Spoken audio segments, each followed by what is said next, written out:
Okay.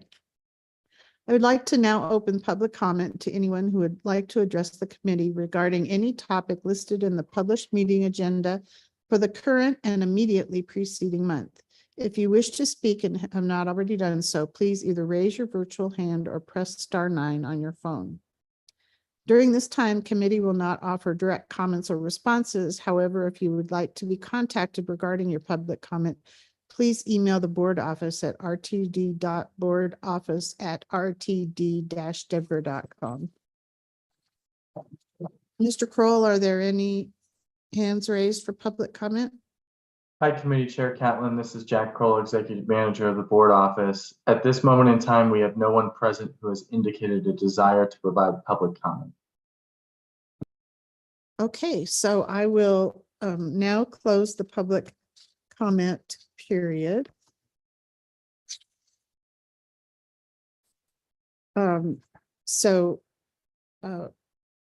We have one recommended action on the agenda this morning, and that is action for the approval of the 2024 Performance Committee Work Plan. Do we have a motion? So moved. Director Rosenthal is the mover. Do we have a second? Second, Davidson. Dr. Davidson is the second. Before we open this up for broader discussion, I'd like to thank Board Chair Davidson, Committee Chair, Vice Chair Geisinger, as well as GM CEO Johnson and Board Office Executive Manager Kroll for their efforts on this work plan. I'd like to see if any of them have any comments or input before we open up the matter for further discussion. I just have one point of clarification, if I may, Committee Chair Catlin. Certainly. Yeah, so on the packet materials that were distributed, there is a comment that was intentionally left in, and that's just got cut off when it was PDF'd.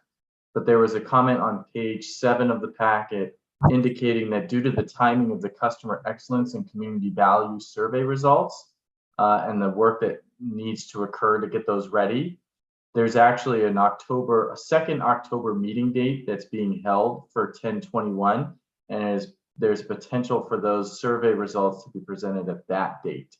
Other than that, I have nothing else to add. Thank you for that clarification. So are there any directors who have questions or who would like to speak about the committee work plan? Director Rosenthal. Thank you, Madam Chair, and thank you all the members, directors who worked on it. I like the plan.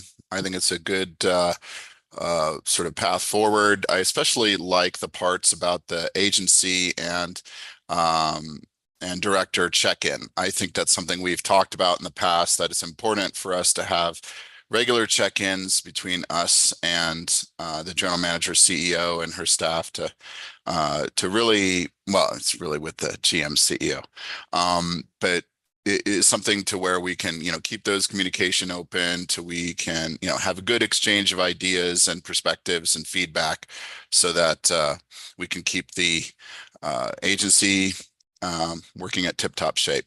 Thank you. Thank you, Director Rosenthal.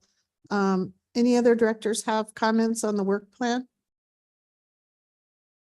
GM CEO Johnson, do you have any comments? I know this is quite a bit more than we have seen in years past, and wanted to know if you're comfortable with this moving forward. Yes, I am. Thank you very much, Madam Chair. Okay. So I'd like to ask if there are any no votes on this recommended action.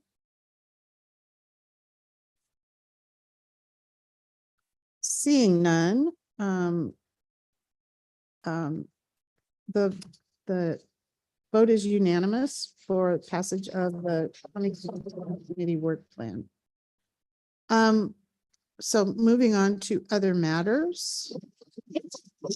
I believe moving on to other matters. The only other matter is the agency and board metrics updates. Director Davidson and I have been working on mapping out some of the items that were put forth in the retreat about metrics. And there were a lot of things that were put forward, and we were trying to distill some of these metrics into or combine some metrics and put them forth, and then map them toward our strategic goals for the agency. And Director Davidson has done a good job of mapping get a start at mapping some of these overall strategic objectives to the different items that were put forth at the retreat. And I don't know if some of you remember that that came out from Jonathan and Patrick.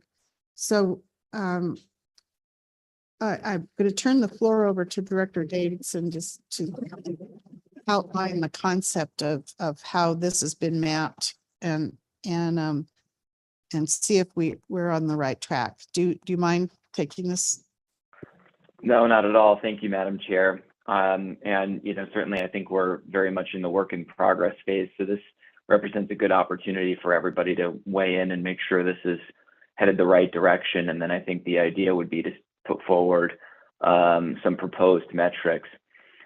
Just what, as Chair Catlin was discussing there, we had a lot of discussion around agency metrics and what would measure success at the retreat, and our facilitators did some work to help us try to not just capture the notes, but also categorize some of those. What Director Catlin and I have been now trying to do is sort of piece together how those fit together within our strategic priorities. And I think, something Director Tisdale has pointed out very well in the past few weeks has been, let's not completely reinvent the wheel. We need to stay anchored to our strategic plan. We had a lot of great starting point for metrics that we can kind of go in and bring forward. So we've also been looking at what are some of the things that we already had in our strategic plan.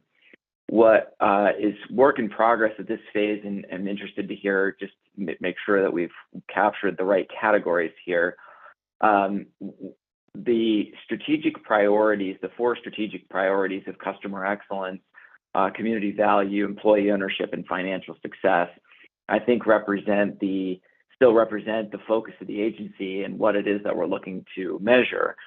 We then had success outcomes that we used to measure those that, of course, we recall the Net Promoter Score for customer excellence and the Net Promoter Score for community value, as well as one for employee ownership, and then a metric around financial success. And last year we had discussed that we didn't feel that that was giving us enough information. So at the retreat, we talked about having lagging indicators that would measure those success areas, and then perhaps identifying leading indicators that could help us look earlier as to the direction we're going. So the discussion at the retreat, there were many different ideas that were discussed, ranging from metrics to general principles of what we would want to measure.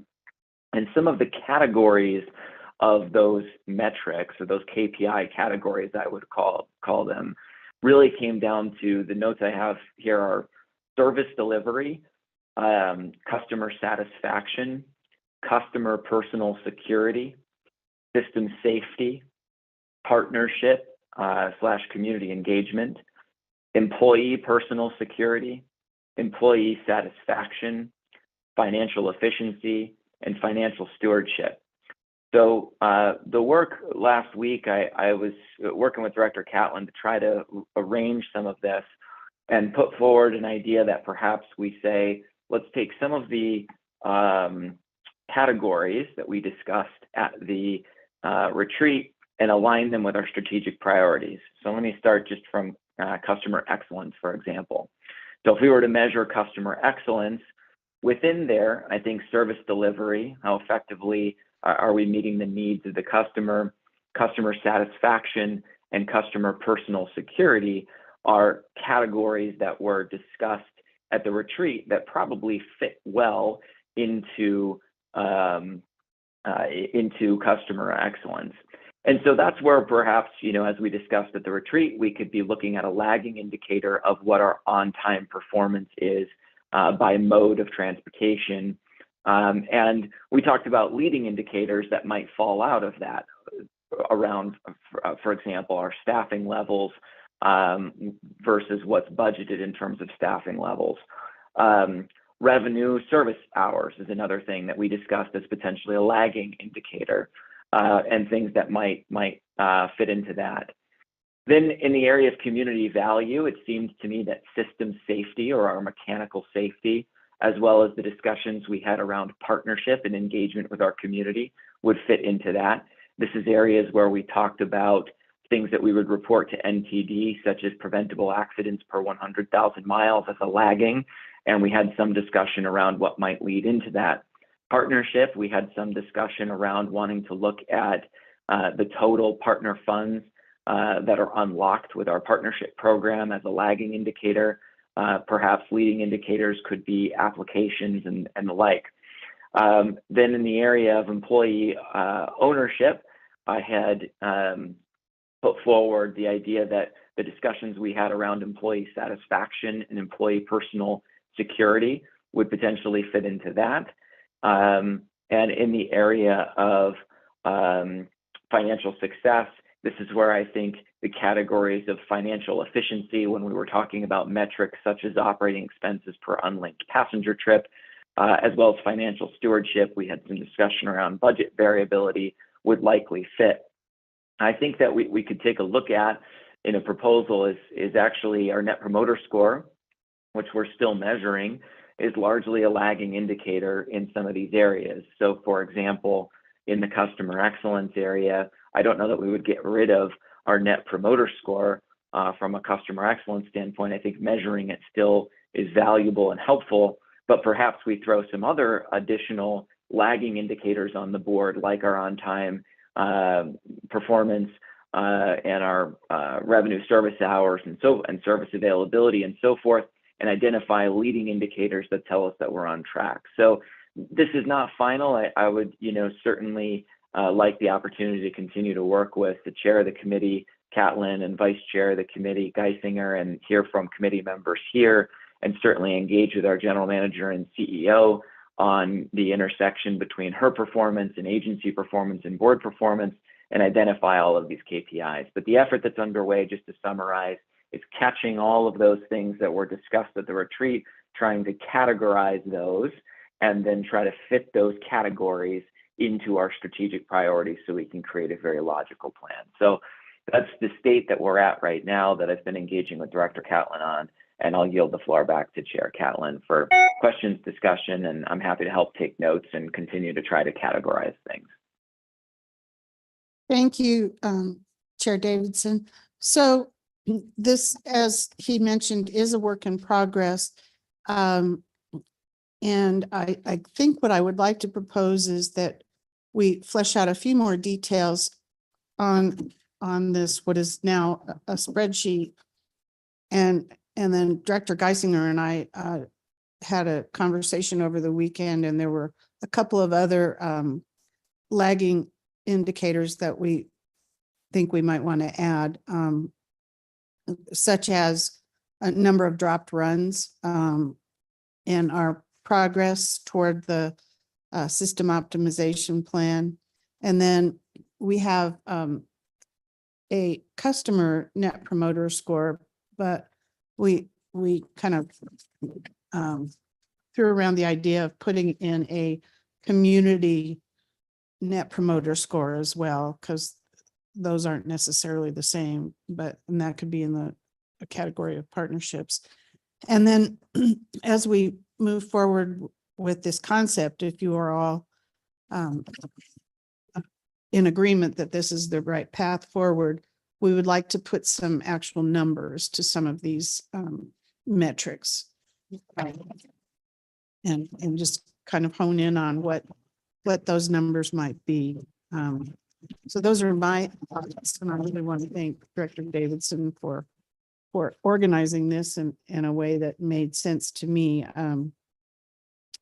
And I would entertain any thoughts moving forward, but I would suggest that we work a little bit more on the details of this with your concurrence directors, Davidson and Geisinger, and then send it out to the rest of the committee for consideration, and then ultimately share it with the rest of the board. And of course, GM CEO Johnson will send that. We'll have send that out to you in draft form, and we can have a discussion about it. GM CEO Johnson, do you have a comment? I do. Thank you very much, Madam Chair. I would ask you and the chair of the board and the vice chair of this committee to provide me with the opportunity to confer with you before you share it with the board collectively. There was a couple of comments you made. I want to better understand as we talk about, you said something relative to we'll put together some numbers. Are those going to be predicated upon a baseline? What will be the genesis for said numbers? Recognizing in our work plan, talk about a myriad of different elements that we'd be undertaking. We do use a third party. So all of those things that need to be factored in when we were talking about other indicators relative to the National Transit Database. Want to ensure we garner a better understanding of what that means. And then within the framework of what on-time performance is, are we going to adjust that, i.e. the industry standard is a minute early and then up to 5 minutes late? But if we're trying to garner the customer experience, is there going to be discussions relative to what that may appear to be? And will we be looking at a data set to ensure that we're comfortable with that? So I'm throwing out those examples as to why I would like to have the opportunity to engage because some of the elements utilizing the nomenclature of drop runs, that may mean something different to you. And I think it's incumbent upon my team and I to understand the actual meaning behind what that is and how that may derive the overall service reliability, because there's a lot of key factors that come into play as we talk about how we garner a better understanding of service delivery overarchingly. And especially as we look at the different modes, paratransit's OTP is different than, FlexRide's OTP is different than rail's OTP, right? And when you look at mean distance between failures on steel wheels versus rubber tire, that's different as well. So I would truly appreciate the opportunity to engage prior to disseminating it and not having an understanding of what will be held accountable for. Thank you for your consideration. Absolutely. In fact, I think it's imperative that we get your input as well as your staff's input on how best to measure or how best to, and even if these metrics make any sense. For the reasons that you just cited. I appreciate that. Director Rosenthal. You're on mute.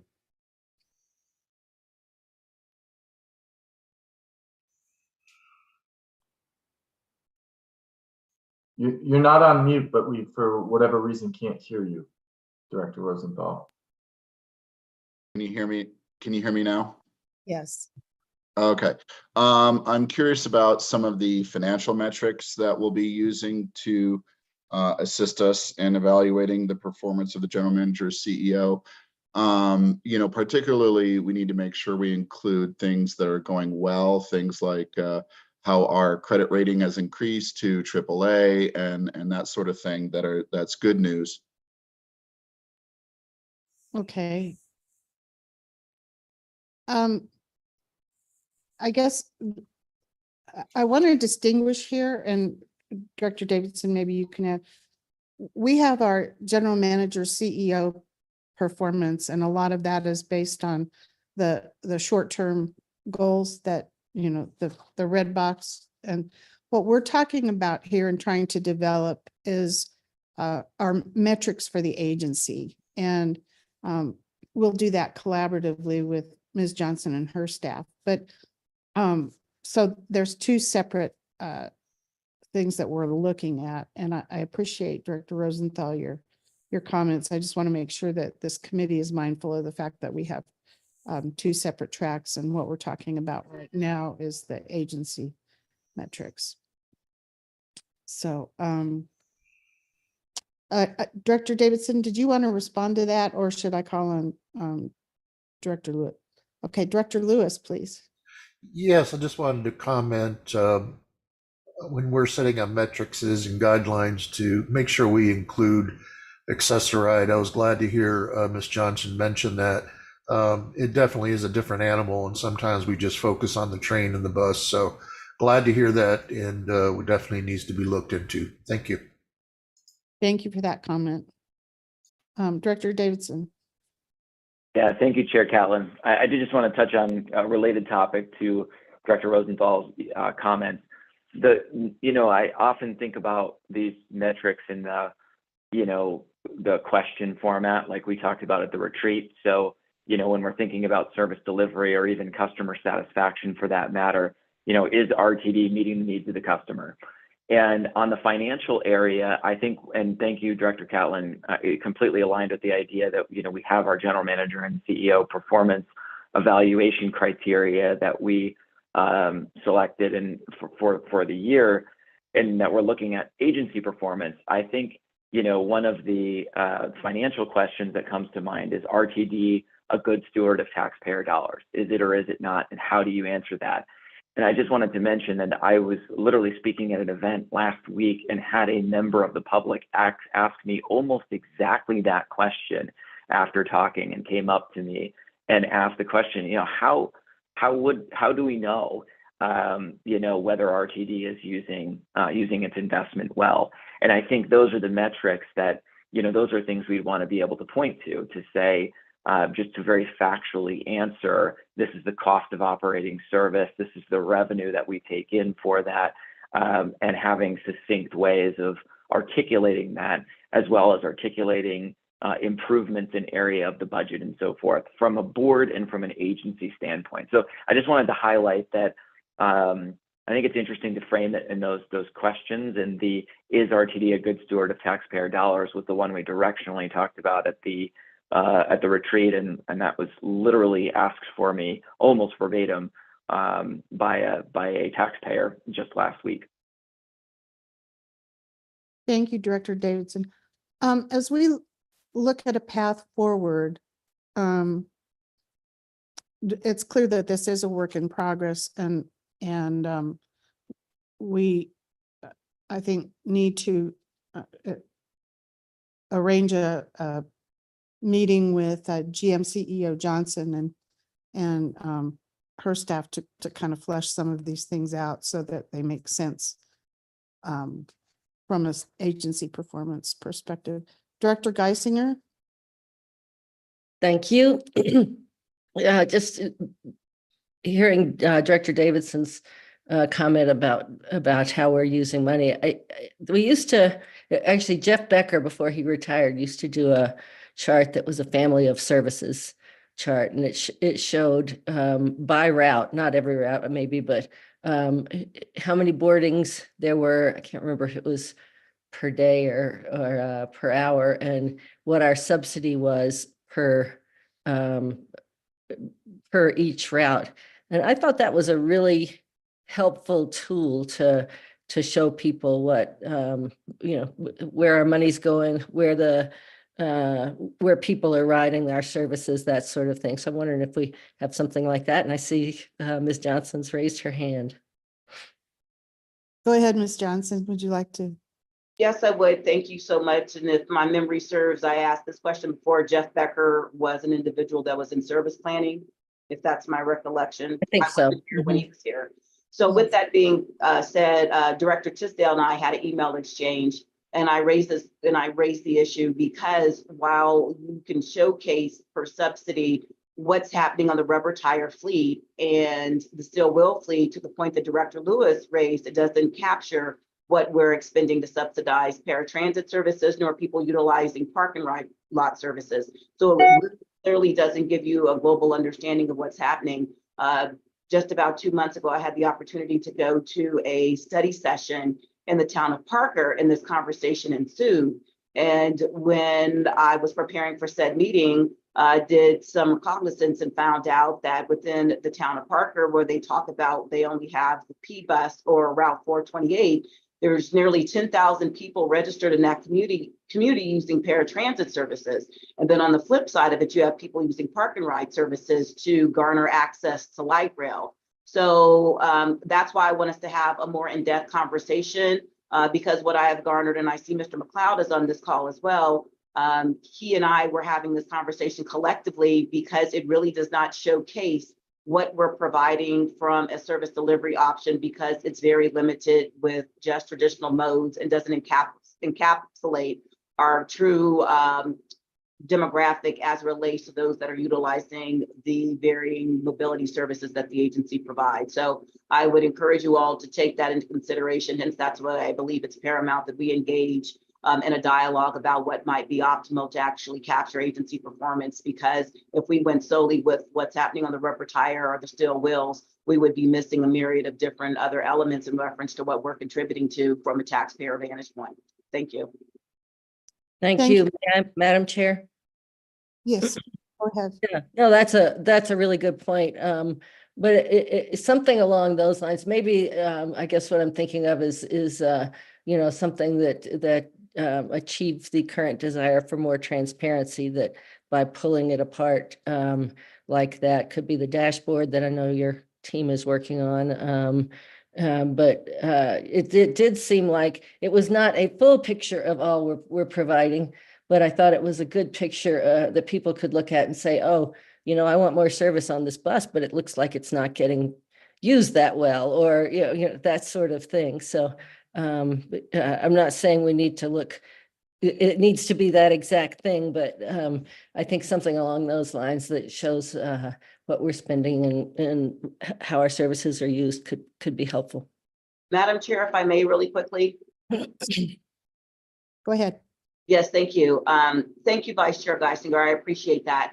I think it's imperative, as the chair of the board, being Chair Davidson, stated, as we talk about cost per revenue hour, he and I had a conversation because I believe that encapsulates a better understanding of what we're doing. So if it costs $100 to put a fully loaded bus out and you only pick up 2 people per hour versus another route that picks up 50, then you see the cost that's being expended relative to the service delivery that we constantly talk about, recognizing the labor intensive aspect of overall transit operations. So I hear you clearly, and I think there is an opportunity to engage and actually utilize a metric that better encapsulates what it is that we're spending taxpayer dollars on to be good fiduciaries. Thanks.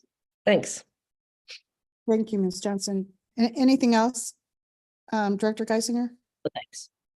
Okay, and you know, I'll get call on Director Tisdale in a minute, but I think what you're just suggesting, Director Geisinger, is that was a tool that we had, even though it was only part of the picture for overall delivery. It was still something that you could look at fairly easily. And in the interest of not reinventing the wheel, perhaps we could use that as a starting point for expanding some of these metrics, as you suggest, Ms. Johnson.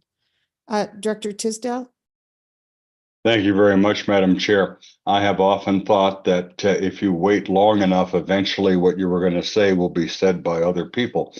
So I think that's been accomplished here. And just to beat a tired phrase into the ground a little bit more, again, let's not let the perfect be the enemy of the good. We have some tools. Let's start with that. Let's polish, let's supplement, let's make sure that they are accurate, that they are, what do we use in survey testing? It's reliability and something else, I forget, but we have to make sure that these measures are working, but we don't just dismiss something because we say, well, that doesn't really capture it, we'll do something else. Well, no, let's start with this and then let's add and supplement and work from there. So that point has already been made and I just second it. Thank you. Thank you, Director Tisdale. Director Lewis, please. Yeah, just quickly, you guys know I attend a lot of meetings outside of RTD, and one of the newest tools that's being used is heat maps. And that might be a tool to be able to use to kind of look in the districts and see where different things are used, like Ms. Johnson just mentioned about park and rides and stuff like that. So just an idea of for developing using heat maps.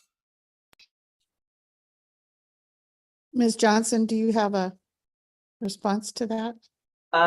Madam Chair, if I may, most definitely we do use heat maps. So there's a lot of things. That's why I said it's incumbent that we have conversations, because there's things from an operational aspect of which the board may not be aware, recognizing the auspices and what, you know, the staff and I have collectively doing our core business. So I think it's just ensuring that we can have dialogue and educating and informing as we go forward. Thank you. Thank you, Ms. Johnson. There are a lot of layers to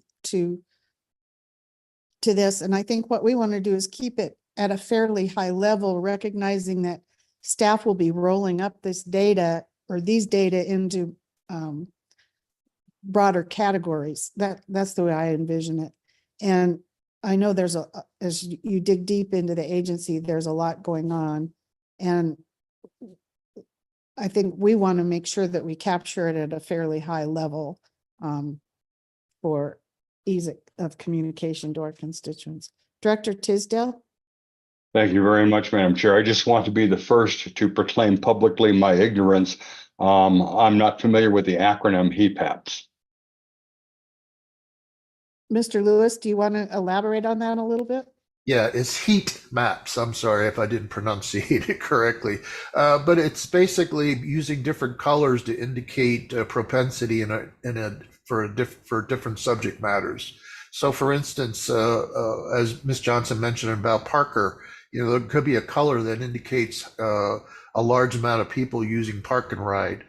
So it's easy for citizens to read and understand, and it has a what's the word I'm looking for?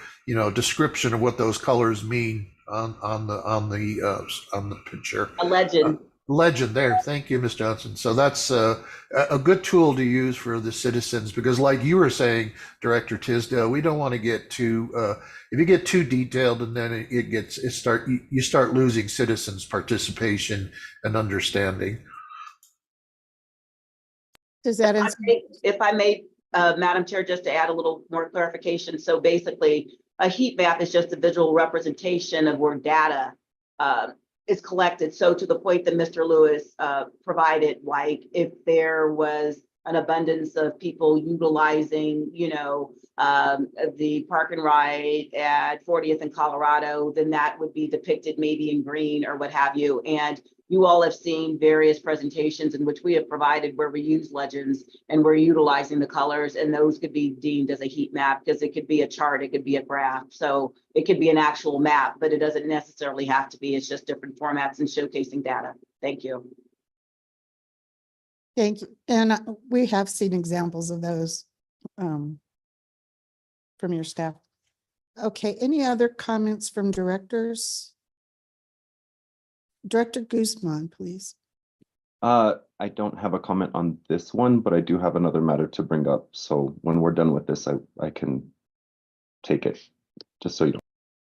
Okay, well, moving forward, Director Davidson and I will probably flesh out this a little bit better this week, and then have a discussion with Ms. Johnson and her staff. Excuse me. And then we can get something ready for the next performance committee meeting if that meets with the group's approval. I see a couple nods.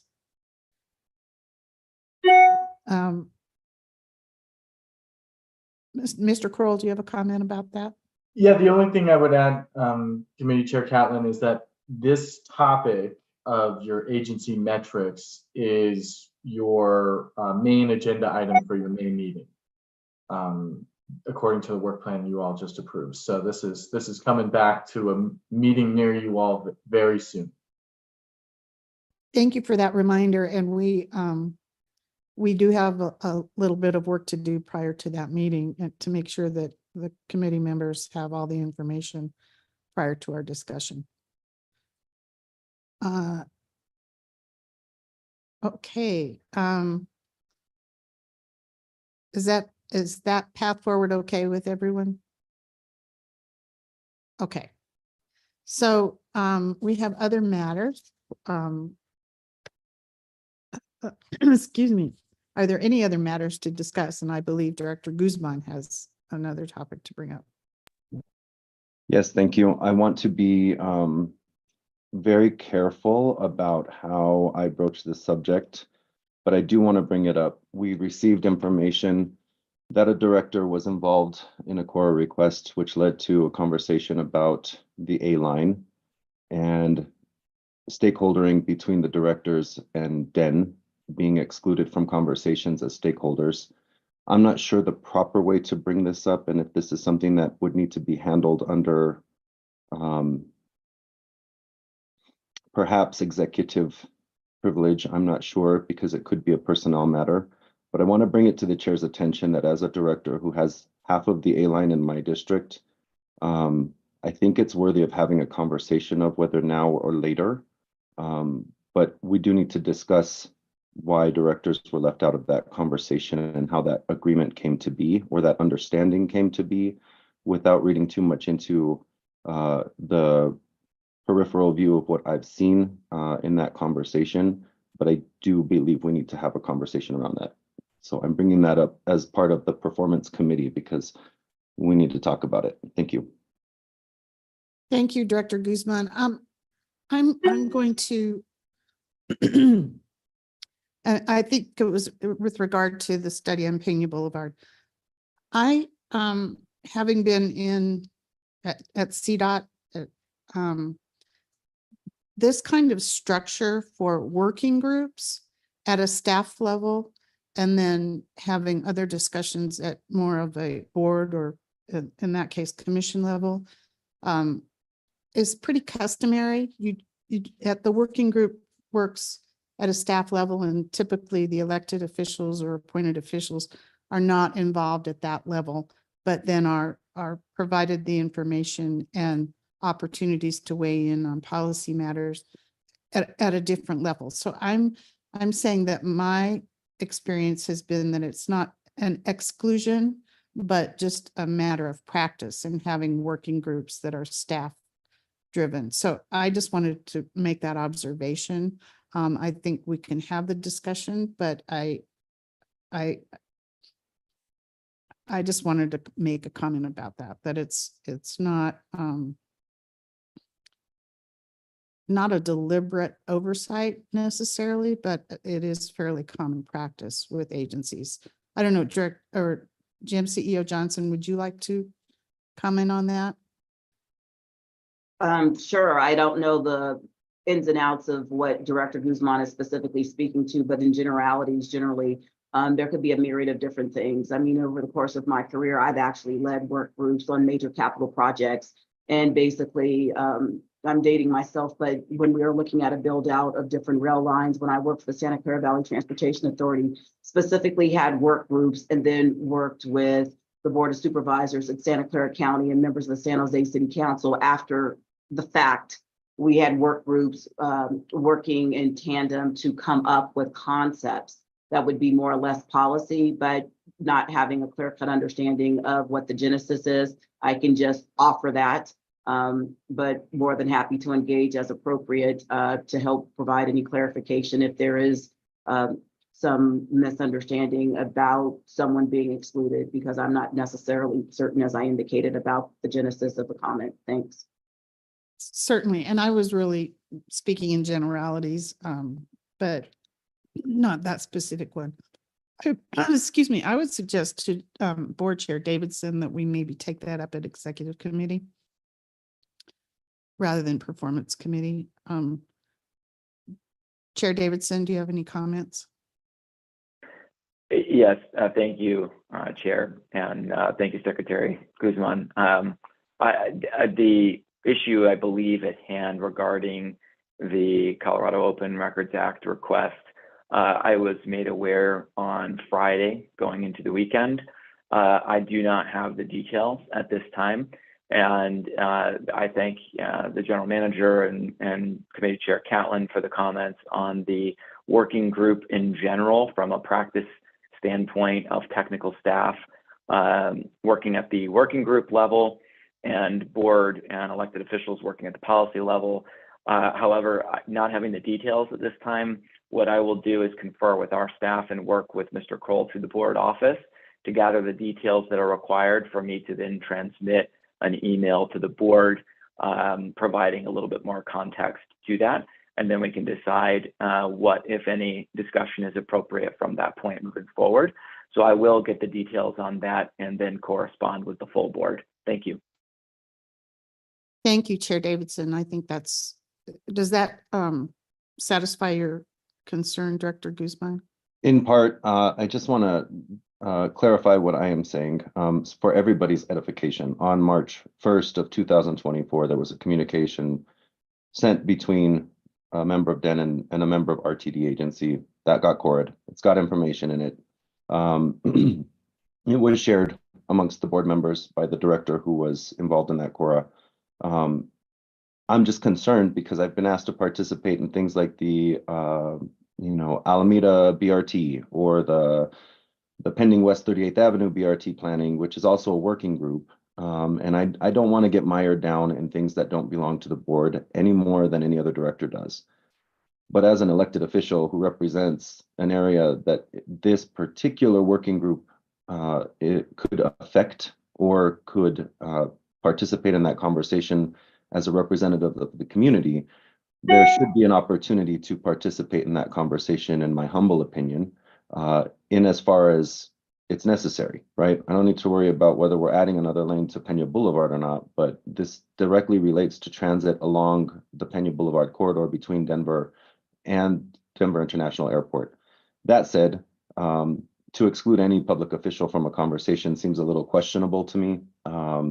Members of City Council here in Denver and I have had conversations about this. I just want to know how an agreement came to be that wasn't shared with the board of directors, and who authorized the agreement to be agreed to, because it didn't come before us. None of us were communicated with. And so I don't want to beat this into the ground. I just want to have a conversation about it at the appropriate time. I just don't know where that is or which committee it is. So I'm satisfied to do this however anybody wants to proceed. Chair Davidson, thank you for the offer to find out more about this and dig into it, and let us know. I'm more curious than anything. This is not a gotcha. This is just a, hey, here's something that came up. And I believe when we're dealing with performance, it's not just metrics, it's also how we work with each other. That's a part of the long vision of the performance committee when we do our reviews at the end of the year. So thank you for the opportunity to bring that up. Thank you, Director Guzman. And I think what I'm hearing is that for some of these various studies or projects or activities, there's inconsistency as to how involvement at the board level or other level is, and perhaps we need to put some guidelines as to what that entails. So if you're okay, we can take this up at the executive committee after Chair Davidson has a chance to delve into it a little further. Sounds good. Thank you. Okay. Are there any other matters to discuss? Thank you all for your patience as we kind of work through this rather murky process for establishing metrics. I appreciate it. We will come ready to discuss this in depth at our Monday, or our next meeting, which is scheduled for Monday, May 6th at 8:30. And then we will also follow up with some subsequent discussions in our June meeting. With no further discussion or other matters, I will adjourn this meeting at 9:17 a.m. Thank you all.